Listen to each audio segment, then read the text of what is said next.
Welcome to World Bird News. Today we have made a special section about zebra finches.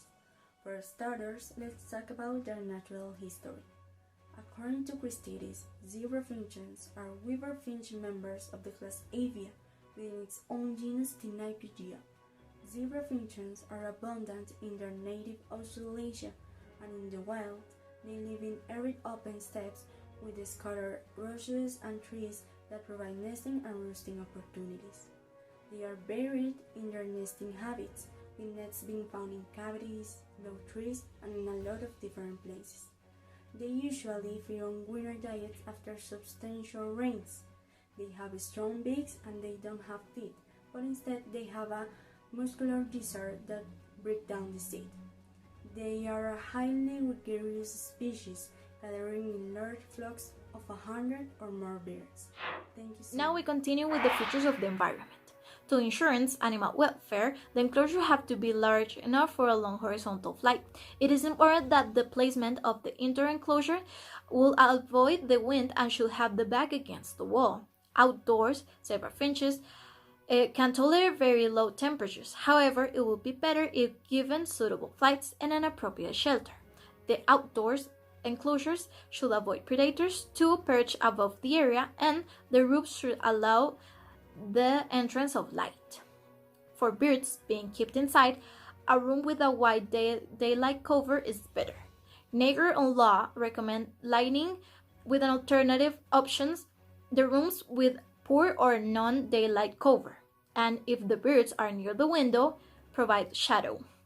As Law said, the cage should have perches from different sizes, textures, shapes, and heights. Be flexible, be attached only from one side and away from the feeding area. The highest ones have to be tied at the back. The base of the enclosure can be covered with paper and substrates. Also provide a place for water baths and material for breeding, with an enrichment environment that resembles their natural habitats.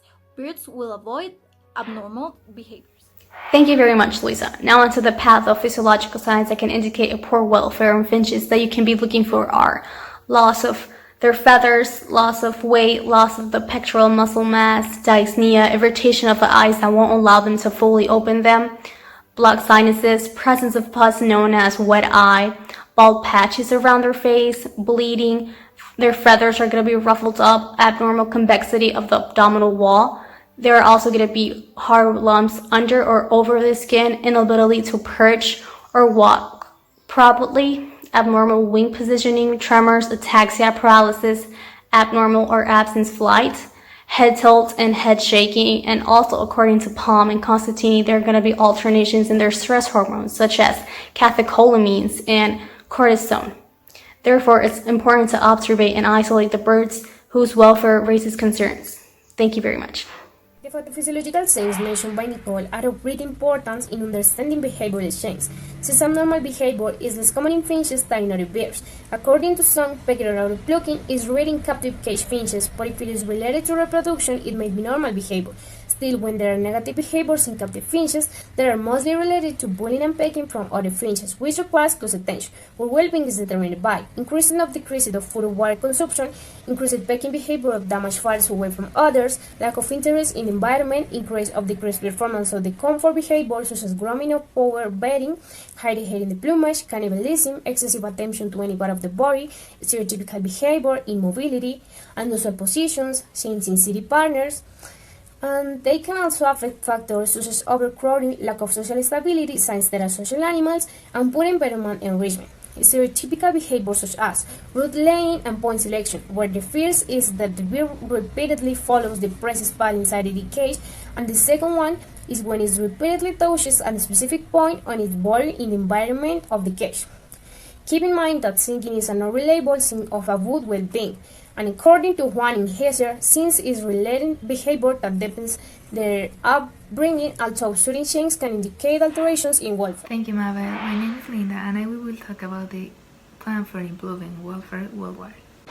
John tells us how the inappropriate information or knowledge of the species can lead even well-intentioned owners to provide inadequate conditions to their pets.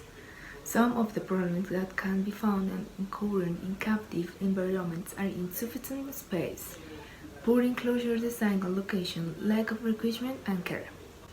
An entire respective process, including veterinary doctors, is recommended before choosing zebra finch as a home pet.